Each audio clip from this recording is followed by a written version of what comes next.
Citizens of Hell, welcome to Nobody Asked Shawn, the reigning defender, undefeated, undisputed, most secret podcast in the known universe, hosted by none other than me, Chico Diamante himself, the Diamond Boy Shawn Murray, the Thin Black Duke, the Big Ornament, the Shogun's Decapitator, the Blockchain Baby, Shawnee Paper Towel, Shai Halud, International Heartthrob, heir to the Murray's hair, Pomade Fortune, and of course, the first Jamaican in the Kentucky Derby. Fuck with you, boy. Welcome back to the show.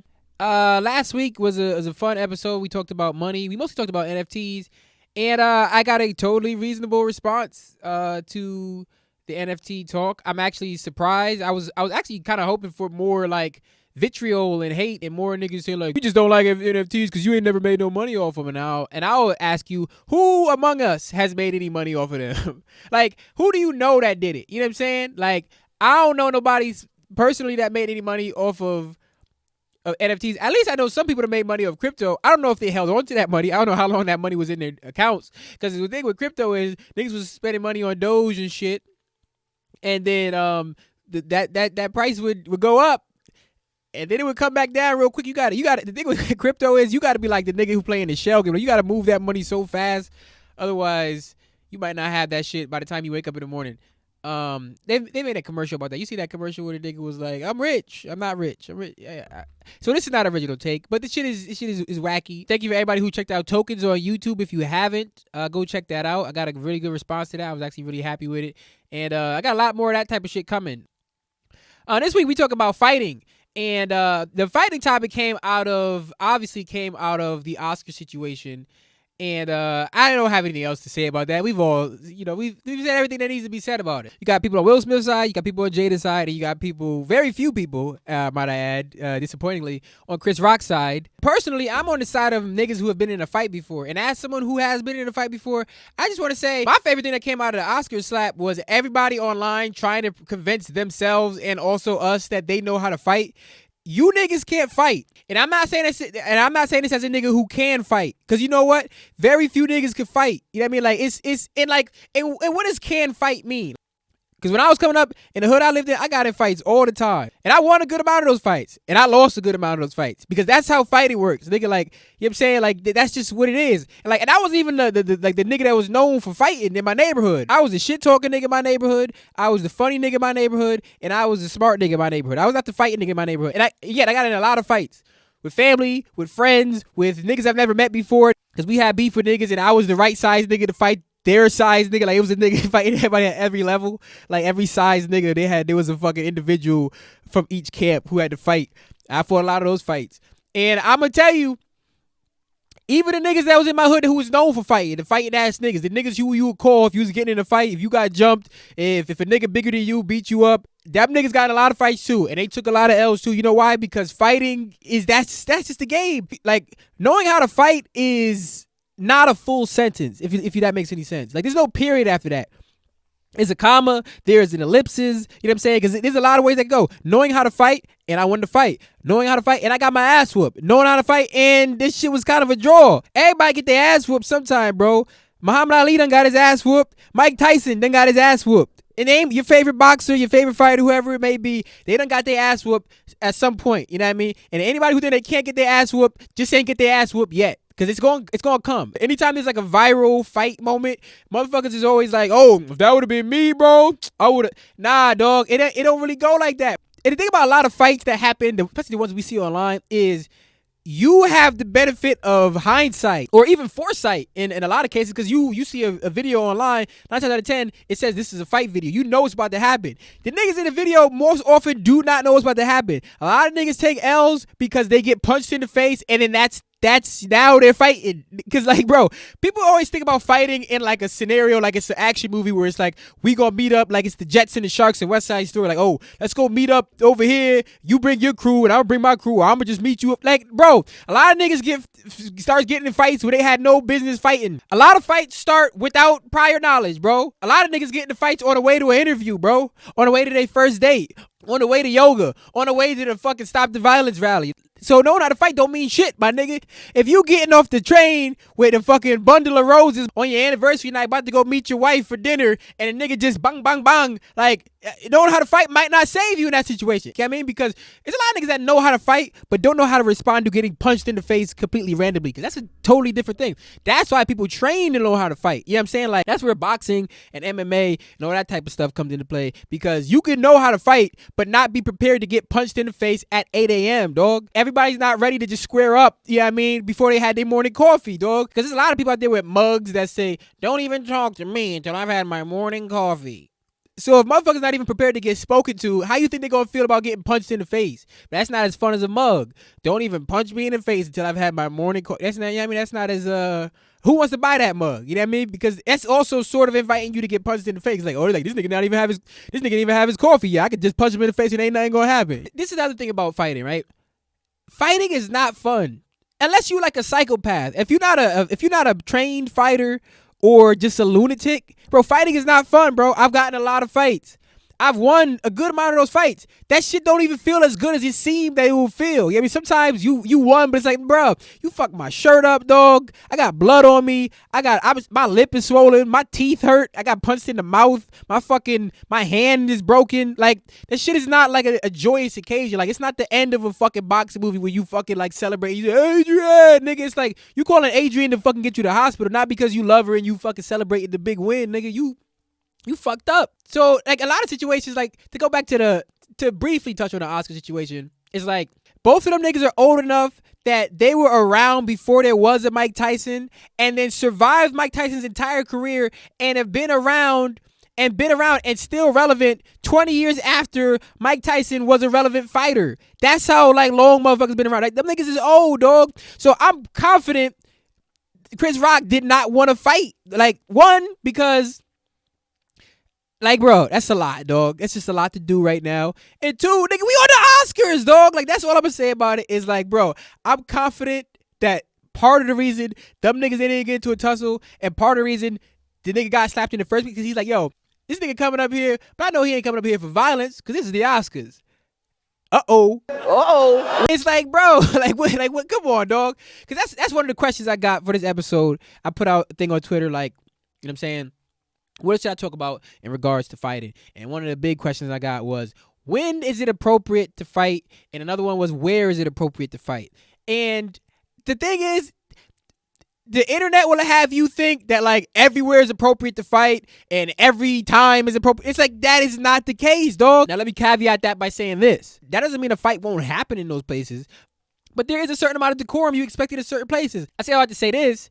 There are very few places there it's appropriate to fight. Number one with the bullet, appropriate place to fight. Public transit. That's the number one. There is not a single fighting video game that's ever been invented that didn't have a level that takes place on public transit. It's like, it's made for that shit. You know what I mean? And you on a subway platform, there's fucking newspapers blowing in the background. You know what I mean? There's a lot of open space. There's fucking fluorescent light. The train keeps passing every 30 seconds. Yeah, I mean, that's a perfect spot for a fight. You know what I'm saying? You could get good angles if you filming this shit. It's perfect. Number two, another place designed for fighting, a school cafeteria. Any school cafeteria from high school or lower, you can expect a fight to happen there, and that's an appropriate place to fight. You know what I mean? There's adequate space. There's the appropriate amount of hormones. There's a lot of fucking egging on going on. In a school cafeteria, all bets are off. School classrooms, not so much. You know what I mean? The desk, like, cause like school cafeteria, there's space between the tables and you can move the tables out the way. I mean, niggas will be preparing to fight in school class. I hate to see people fighting in school classrooms because some nigga always gets punched first and they lose that fight because they fall over the desk, and there's very few people who could turn that fight around once they trip over a desk, or, you know what I mean, or the bookcase falls on them or some shit. It's a wrap after that. It's very few people who I've seen turn around. I've seen it happen, and it's been impressive every single time, but it's such a rare occasion. You know what I'm saying? So I don't like school classrooms as a fighting location. Number three, the club let out. Any club.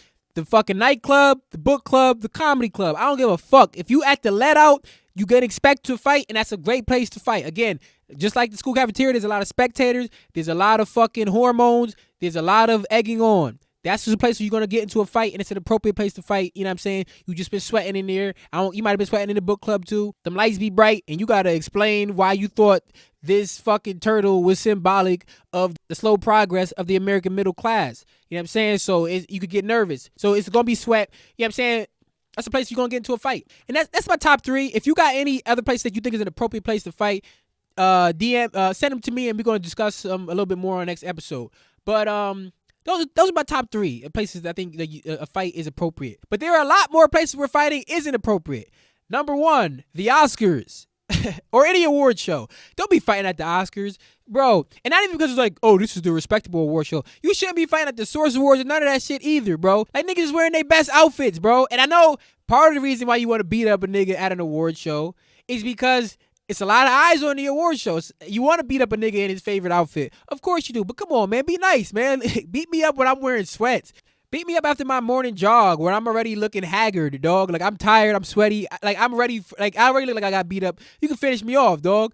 But, like, please don't beat me up where I'm wearing a tuxedo, dog. I'm wearing a cummerbund, my nigga. This is a word. It's only used on award show nights. Like, I bet you if you looked on Google about when the word cummerbund peaks in usage in the American lexicon is definitely on award show nights. Nobody will be using the words like that, but I just said cummerbund for them. I got cufflinks on, dog. Please don't fight me here. You know what I'm saying? Number 2 is work. Don't fight at your job, dog. You don't want to lose your job. A job is not a place where, like, when you beat somebody up, niggas is gonna be like, oh shit, you beat that nigga up. Like, you gonna come into work tomorrow, niggas gonna be looking at you like you silly, bro. Cause, like, bro, what are we fighting for? Number 3.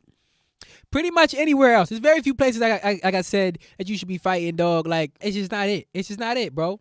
And look, I know tensions run high. You know what I'm saying? I know sometimes it's not about decorum. Sometimes it's about principle.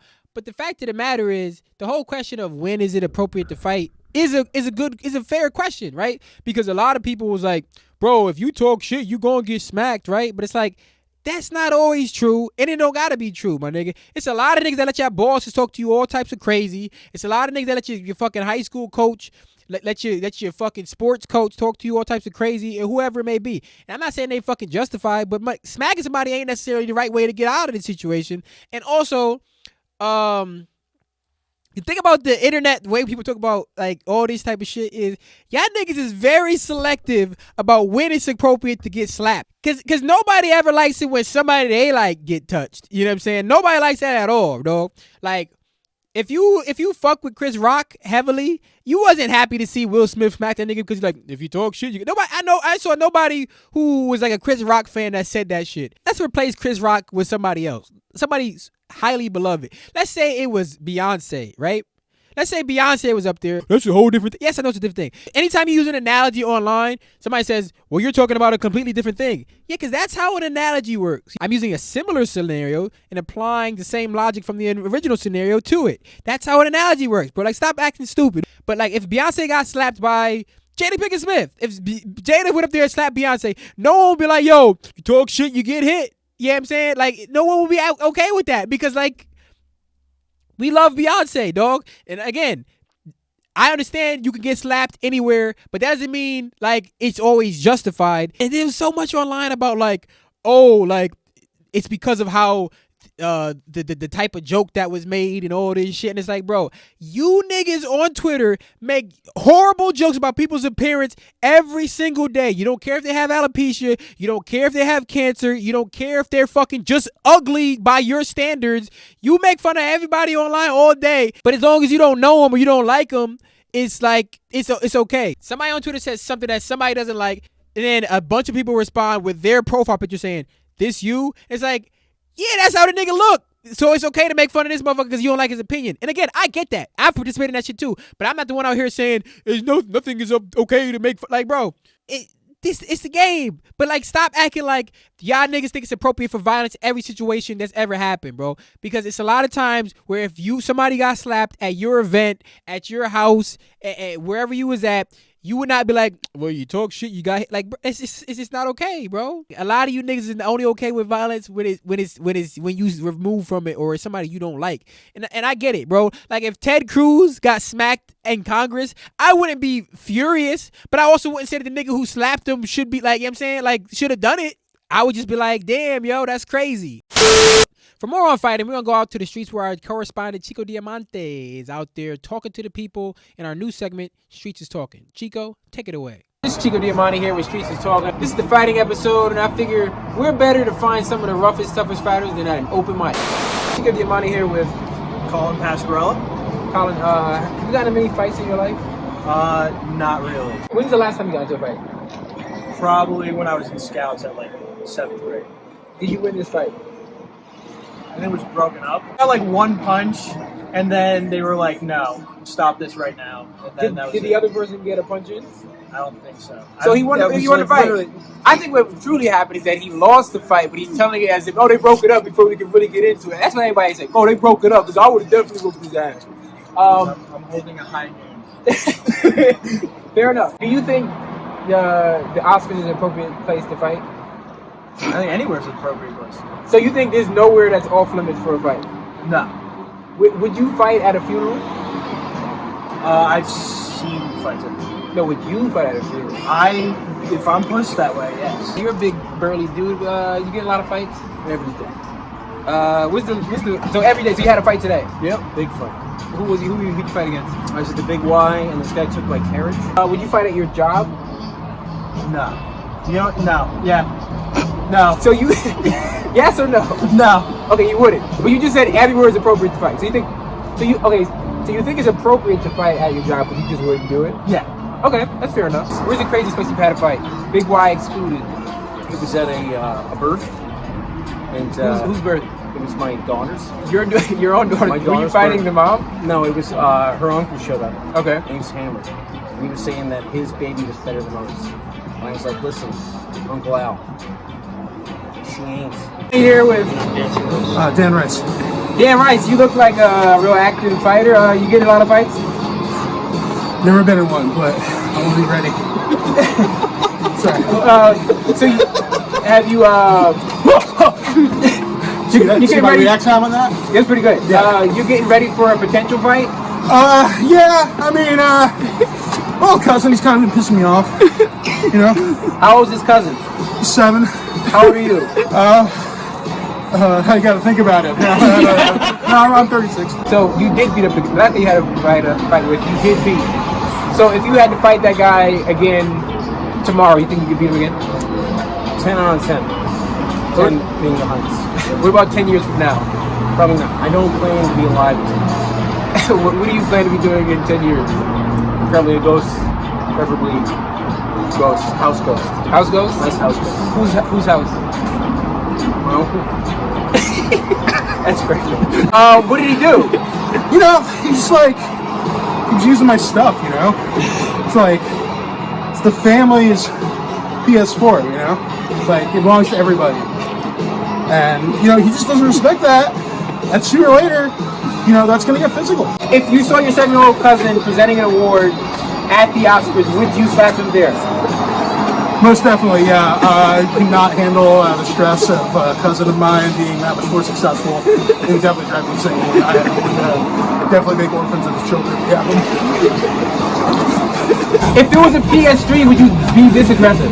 I'd be more aggressive, Shawn. The PS3 underrated console.